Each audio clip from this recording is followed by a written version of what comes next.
జానపదం కొత్త ఆట నేర్చిందా పాపలాంటి లేత పదం పాఠశాలగా కూనలమ్మ జానపదం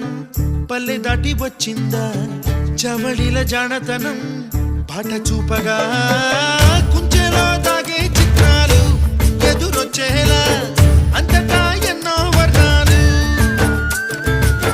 మంచులో దాగే చైత్రాలు బదులిచ్చేలా ఇంతలా ఏవో రాగాలు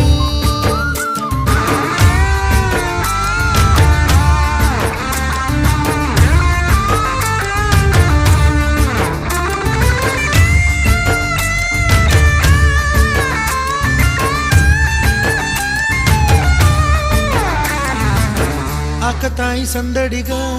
ఆగలేని తొందరగా సాగుతున్న ఈ పయనం ఎంతవరకో రేపు వైపు ముందడుగా లేనిపోని దుందుడుగా రేగుతున్న ఈ వేగం ఎందుకొరకో